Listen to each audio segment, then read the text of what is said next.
আসমানের দিকে আমি লক্ষ্য করে দেখলাম শাহাদাত আঙ্গুল উপরে, ছোট্ট একটা হাত উপরে উঠে গেছে আঙ্গুল এইভাবে। আমি লক্ষ্য করলাম আপনি নবীর হাত সামনে গেলে পূর্ণিমার চাঁদ সামনে যায়, আপনি নবীর আঙ্গুল পিছনে গেলে চাঁদ পিছনে যায়, আপনি নবীর আঙ্গুল মোবারক ডানে গেলে চাঁদ ডানে চলে যায়, বামে গেলে বামে চলে যায়। তখন আব্বাসের মন বলে উঠলো, দুলনার শিশু মুহাম্মদ যার আঙ্গুল সামনে গেলে চাঁদ সামনে যায়, পিছনে গেলে চাঁদ পিছনে যায়, সাধারণ কেউ নয়, সাধারণ কেউ নয়, আমাদের কুরাইশ বংশের বনু হাশেম গোত্রে আখেরি পয়গম্বর চলে এসেছে। আব্বাস দেরি করিও না, কালিমা পড়ে নাও। আমি আব্বাস সেদিন আপনি নবীকে দোলনায় রেখে আপনার দিকে তাকায়া আখেরি নবীর উপরে ঈমান নিয়ে এসেছে। ওই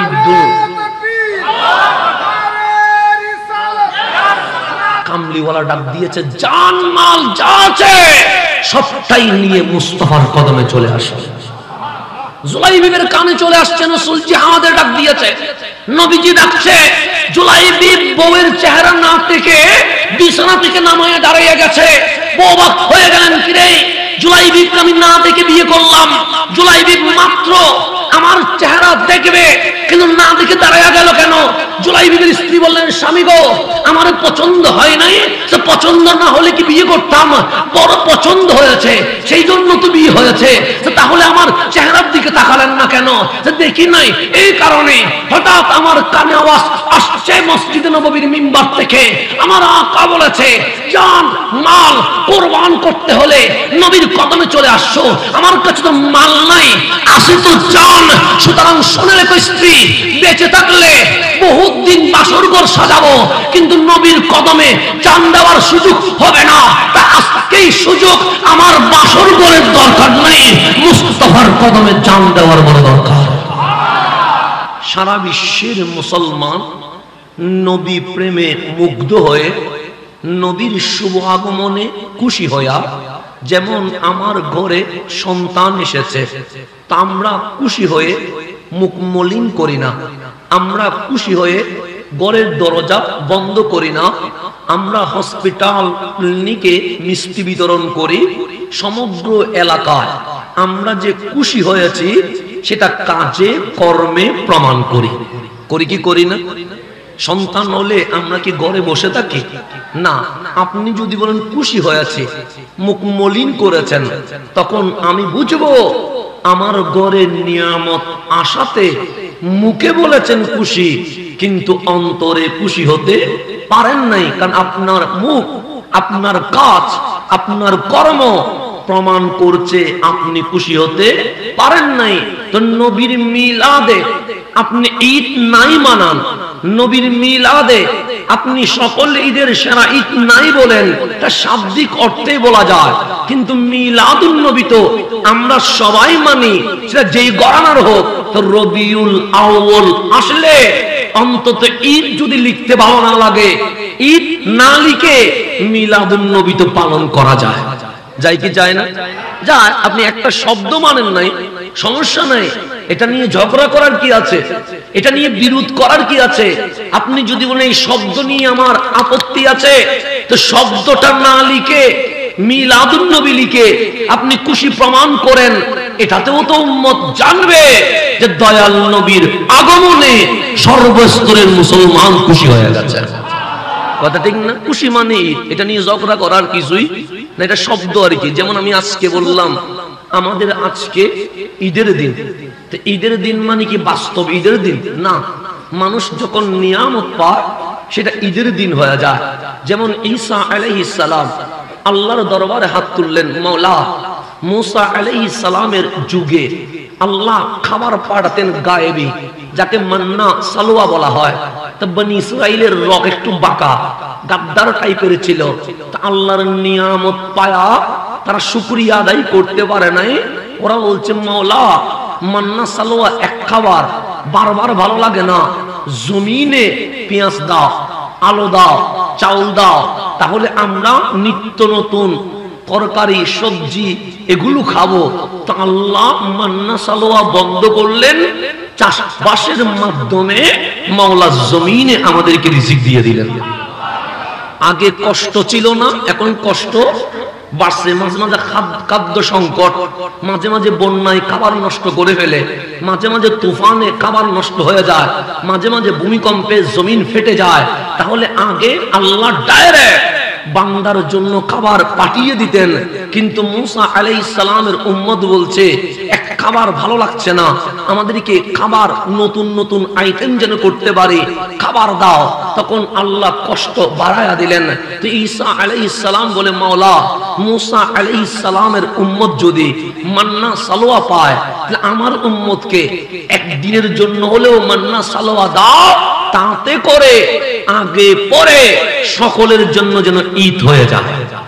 তাই নিয়ামত আসা মানে খুশি, নিয়ামত আসা মানে ঈদ, নিয়ামত আসা মানে উল্লাস। এখন আল্লাহ যত নিয়ামত দিয়েছে, আমার নবীর চেয়ে সেরা নিয়ামত এই জমিনে সৃষ্টি করলে আর কোনো কিছু হতে পারে কখনো? এখন আসেন একটু গভীর ভাবে খেয়াল করবেন। আমার নবীর আপন চাচা হযরতে সৈয়দুনা আব্বাস রাদিয়াল্লাহু তাআলা আন, দামি না অদামি, বেশি না কম?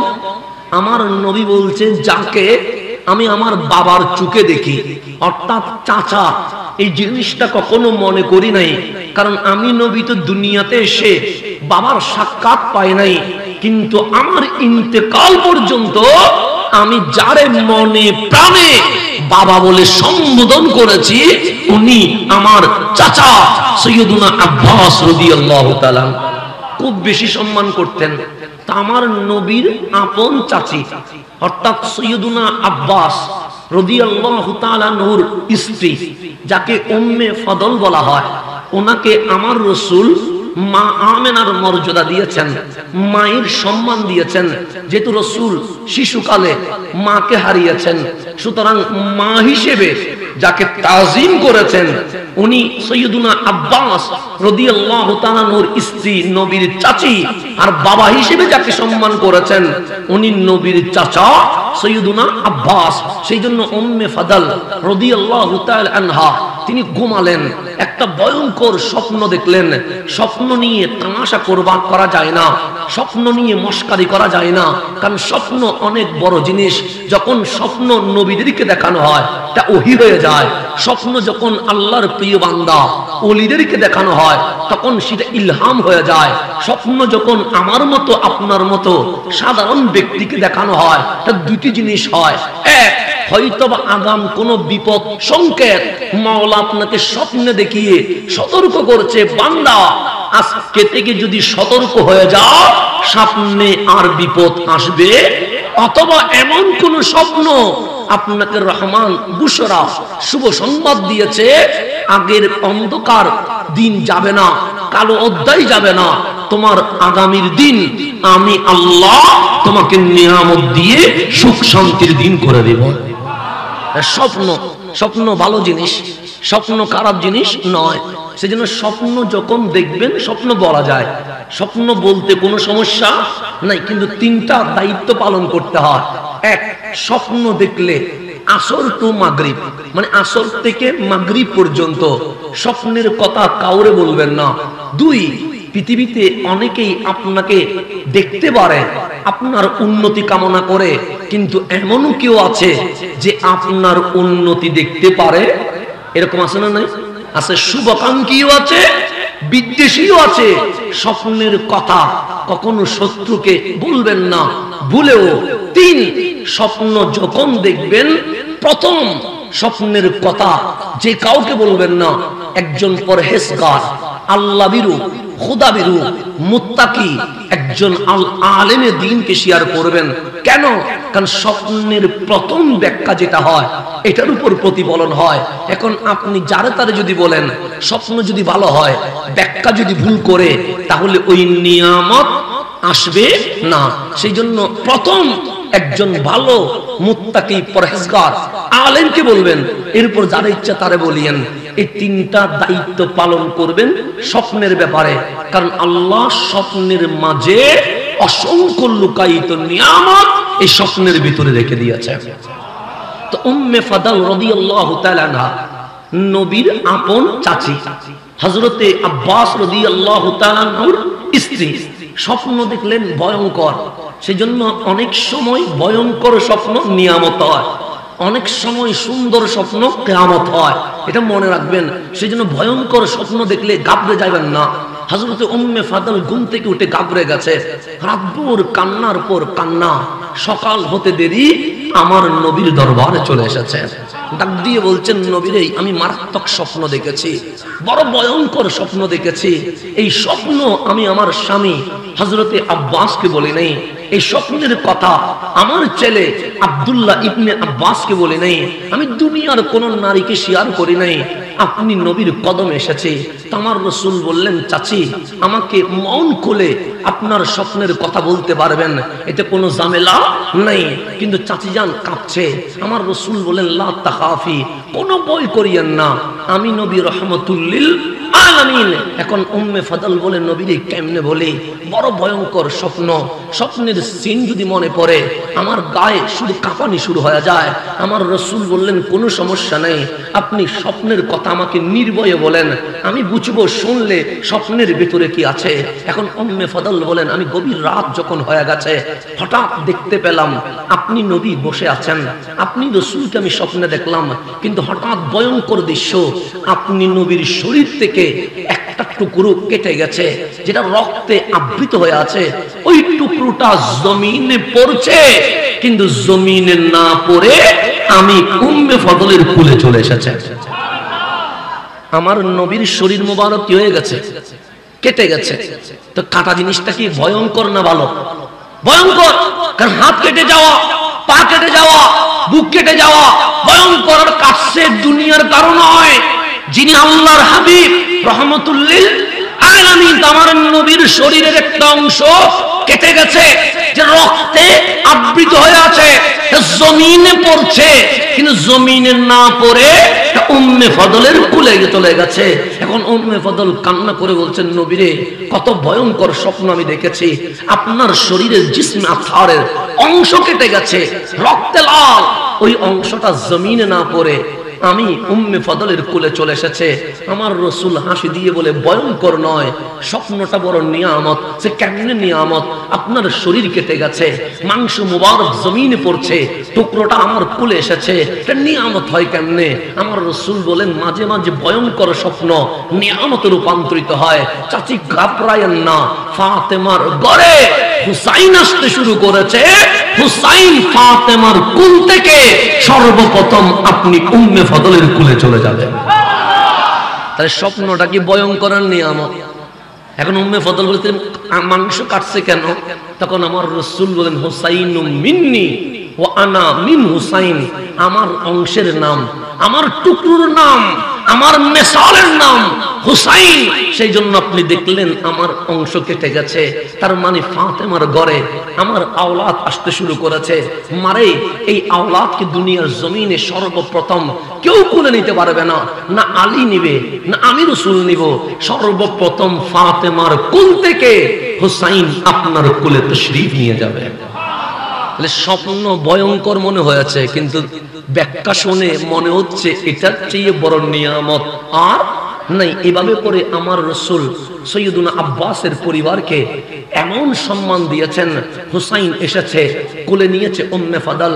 তো সৈয়দুনা আব্বাস উনি নবীর দরবারে আসলেন, এসে বললেন, আমানতু বিকা ইয়া রাসূলুল্লাহ, নবীরে আপনার উপর ঈমান এনেছি, কালিমায়ে শাহাদাত পড়ে ফেলেছেন।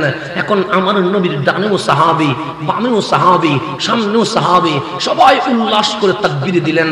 আমার নবীর চাচা সৈয়দুনা আব্বাস ডাক দিয়ে বললেন, নবীরে সকল সাহাবী কি পরিমাণ খুশি হয়েছে, তাকবীরের আওয়াজে মাটি যেন কেঁপে উঠেছে, তারা খুশি হয়েছে কেন? তখন আমার রাসূল হাসি দিয়ে বলে, চাচা খুশি হবে না কেন? আবু জেহেল যখন আমার গালি দেয়, আবু লাহাব যখন আমার গায়ে পাথর মারতে চায়, উতবা সাইবা যখন আমার পিঠে উটের বুড়ি তুলতে চায়, আমার আপন পরিবারের অনেক মানুষ দিনরাত যখন আমার বিরোধিতা করছে, সেই সময় আমার আপন চাচা বাবার সমতুল্য সৈয়দুনা আব্বাস আজ আমি নবীর কদমে এসে ইসলামের ছায়া তলে চলে এসেছে। এটার চেয়ে বড় খুশি আর হতে পারে তো সৈয়দুনা আব্বাস বলছেন, নবীরে ওনারা মনে করেছেন আমি মনে হয় আজকে মুসলমান হয়েছি। আমার রসুল বলেন তাই তো মনে করবে, কারণ আপনি রসুল আমার কাছে আসলেন, সবার সামনে অ্যানাউন্স করলেন আমানতু বিকা, আপনি নবীর উপর ঈমান এনেছি, কালিমায়ে শাহাদাত পড়লেন, তো সবাই তো বুঝবে আপনি আজকে মুসলমান। সৈয়দুনা আব্বাস হাসি দিয়ে বলে, নবীরে আমি আজকের মুসলমান নয়, আমি অনেক আগে মুসলমান হয়েছি। আপনি রসুল যখন দুনিয়ায় তখন আমি আব্বাস মুসলমান হয়ে গেছে।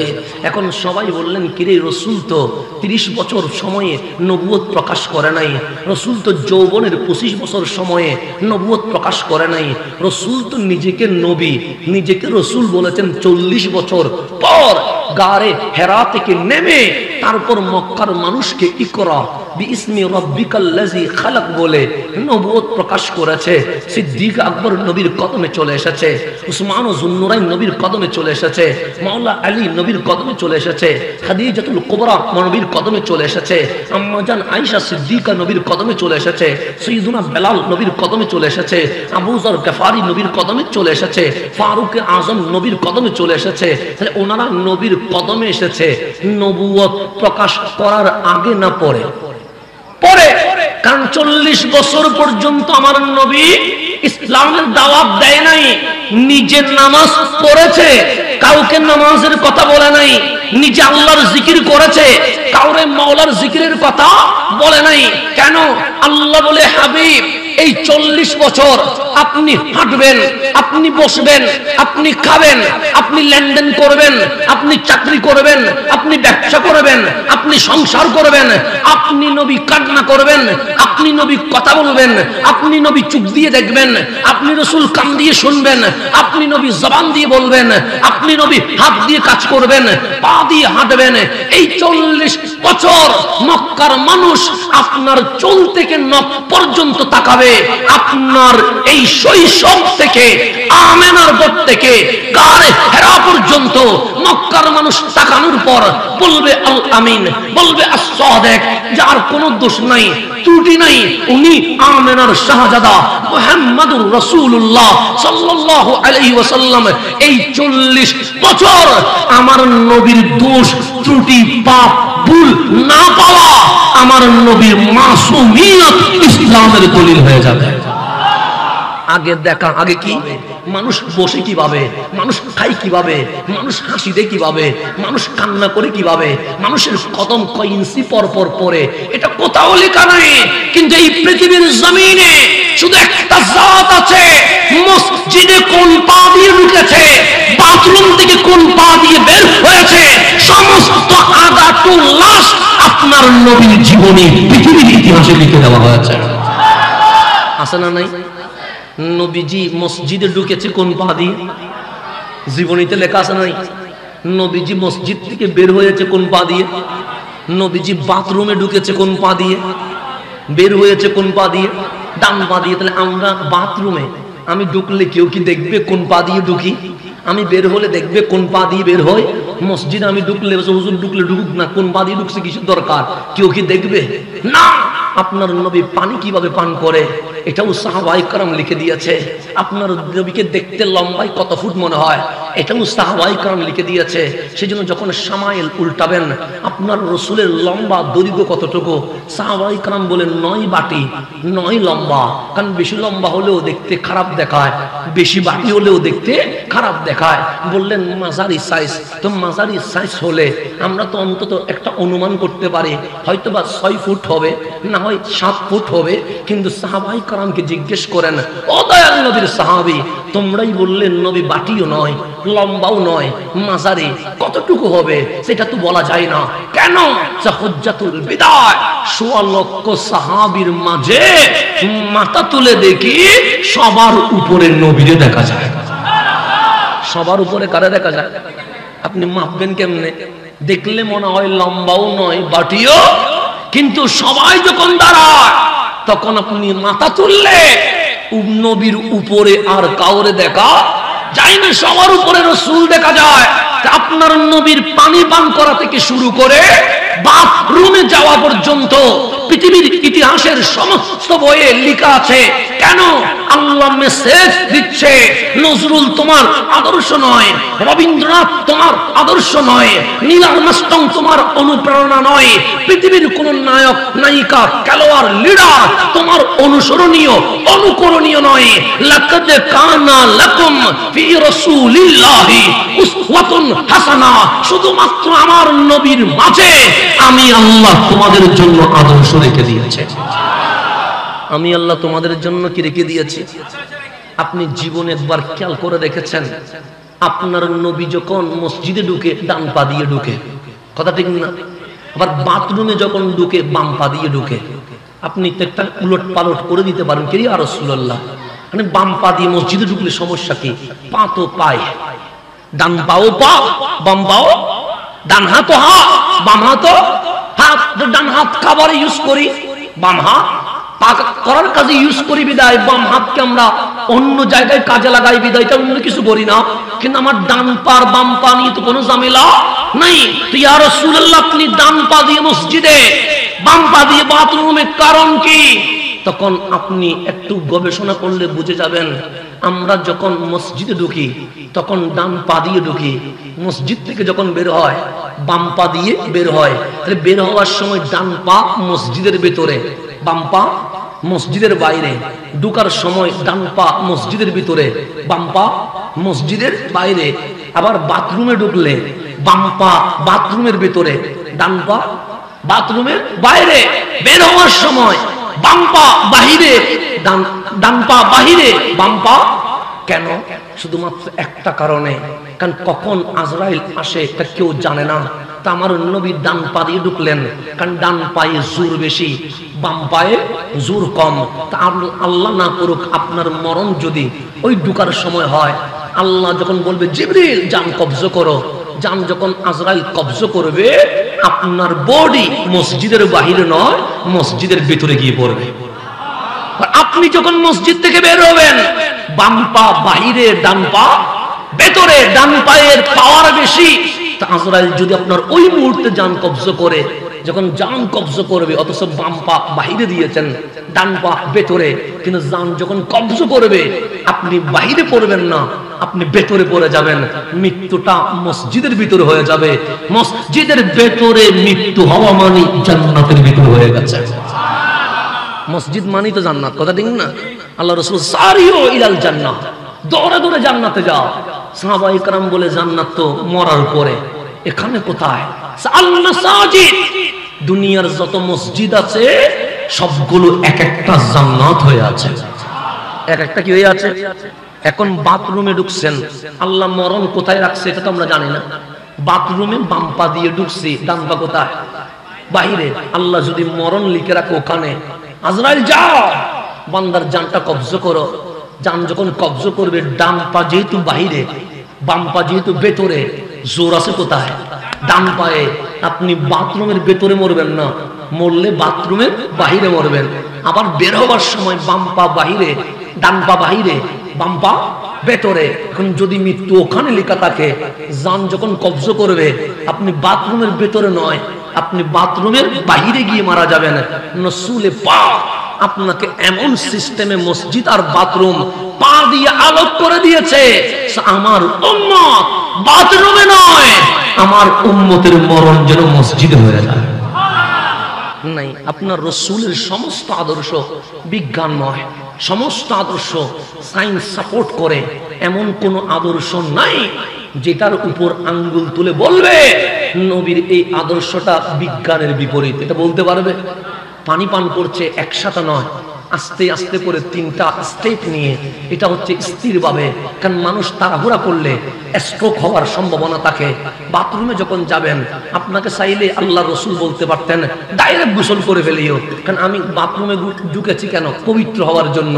তো অজু করলেও পানি ডাললে পাক হবো কি হব না? হব। এখানে অজু করার কোনো দরকার আছে? মুখে পানি দেওয়া, নাকে পানি দেওয়া কোনো দরকার আছে? নাই। কেন? তো আপনাকে রসুল বলছেন তুমি বাথরুমে ঢুকে আগে অজু করো। ফরজ গোসল হলে ডাইরেক্ট আগে পানি নয়, আগে কুলি করতে হয়, নাকে পানি দিতে হয়। কেন? কারণ আপনি যখন শীতকালে ডাইরেক্ট মাথার উপর পানি ঢালবেন তখন রক্ত জমাট হয়ে স্ট্রোক হওয়ার সম্ভাবনা আছে। আগে যদি ডানে বামে শরীরে হালকা পানি লেগে যায় তখন মাথার উপর পানি পড়লে স্ট্রোক হওয়ার কোনো সম্ভাবনা নাই। তাই ইসলামের নিয়ম অনুসারে যারা গোসল করে ওযু করে তাদের মৃত্যু স্ট্রোকে হয় না। কিন্তু যারা বাথরুমে যাওয়া মাত্র পানি ছেড়ে দেয়, দেখবেন গরমে না হলে গরমে স্ট্রোক করে, ঠান্ডায় না হলে ঠান্ডায় স্ট্রোক করে। কিন্তু নবীর সুন্নাত মানলে আপনার মৃত্যু স্বাভাবিকভাবেই হবে। কথা ঠিক আছে? আপনি মেপে দেখেন, নিজের বাস্তব জীবনে মেপে দেখবেন, দেখবেন আপনার জীবনে অ্যাপ্লাই করলে আপনি বুঝে যাবেন যে আমার রাসূলের প্রত্যেকটা সুন্নাত উম্মতের জন্য নাজাতের ওসিলা হয়ে গেছে। আচ্ছা, আমরা টুপি দিয়ে কি দেই না দেই? এটা রাসূলের সুন্নাত জেনেই দিই। যদি সুন্নাত না হইতো আমরা কি টুপি দিতাম? শুধু শুধু মাথার উপর একটা টুপি দিয়ে বসে থাকার কোনো দরকার আছে? কিন্তু দিয়েছি কার মহব্বতে? আমার নবীর মহব্বতে। হ্যাঁ, আপনি টুপি দিয়ে একটু চিন্তা করেন, আপনার মাথায় যখন টুপি, আপনি ইউটিউবে অশ্লীল ভিডিও দেখতে পারবেন, কারণ টুপি আপনাকে দেখতে দিচ্ছে না। আপনি যখন রাস্তায় দাঁড়িয়ে আছেন, মাথায় টুপি দিয়েছেন, বকাটেরা ইফটিজিং করছে, কিন্তু আপনার মাথায় যখন টুপি আছে আপনার ইফটিজিং করার কোনো সুযোগ আছে? নাই। আপনার মাথায় টুপি, এক অভদ্র মানুষ গালি দিচ্ছে, আপনার মাথায় টুপি, টুপি দিয়ে আপনি গালি দিতে পারতেছেন? পারতেছেন না। আপনার একটা টুপি আপনাকে পাপ থেকে হেফাজত করে অটোমেটিক সালাম মুখ দিয়ে জারি করে দিয়েছে। একটা সুন্নাত অ্যাপ্লাই করলেও অনেক সময় জান্নাতের কি হয়ে যায়, ওসিলা হয়ে যায়। এরকম অনেক নিয়ম অনেক আছে। এখন আসলে সামনের দিকে যাই, আমরা যেখানে ছিলাম সেখানেই চলে যায়। আমরা হযরতে আব্বাস রাদিয়াল্লাহু তাআলার কথা বলছিলাম। আমার নবীকে 40 বছর আল্লাহ দেখিয়েছেন। কেন? কারণ দেখো তুমি যেই নবীকে মানবা ওই নবীর কোনো দোষ আছে কিনা, দেখো তুমি যে রাসূলকে মানবা এই নবীর কোনো পাপ আছে কিনা, দেখো তুমি যে নবীকে মানবা ওই নবীকে নিয়ে কোনো চক্রান্ত আছে কিনা।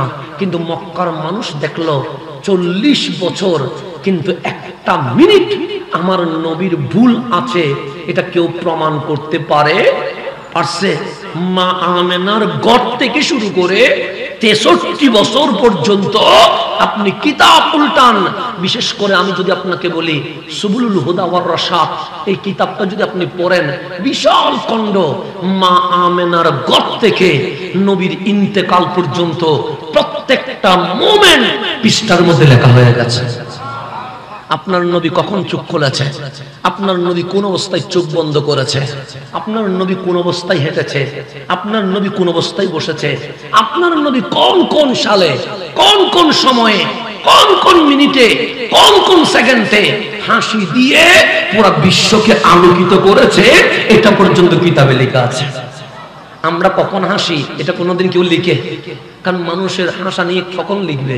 আমি আজকেও হাসছি, কালকেও হাসছি, কিন্তু রাসূল কোন টাইমে, কোন সময়ে, কোন জায়গায় হাসি দিয়েছে, বারটা কি ছিল, আয়াতটা কোনটা ছিল, কোন আয়াতের কারণে নবী হাসছে, কোন আয়াতের কারণে নবী কাঁদছে, কোনটার কারণে নবী কষ্ট পাইছে, সমস্ত জীবনী পয়েন্ট টু পয়েন্ট লেখা আছে। উনি হচ্ছেন রহমতুল লিল বিশ্বে। আর কারো জীবনী এভাবে লেখা হবে না। কেউ লিখবে না সে পানি পান করে কিভাবে, কেউ লিখবে না মানুষটা বসে কিভাবে, কেউ লিখবে না মানুষটা বিয়ে করার সময় খুতবা কি দিয়েছে, কেউ লিখবে না মানুষটা বিয়ে করার সময় কবুলটা মুখে বলেছিল না ইশারায় বলেছিল, কেউ লিখবে না। কিন্তু একমাত্র রহমতুল লিল আলামিন শুভ বেলাদত থেকে ইন্তেকাল পর্যন্ত সমগ্র পয়েন্ট ইতিহাসের পাতায় লিখে আমার মাওলা উম্মতে মুহাম্মাদীর জন্য আদর্শ বানিয়ে দিয়েছেন। কথা ঠিক কি না?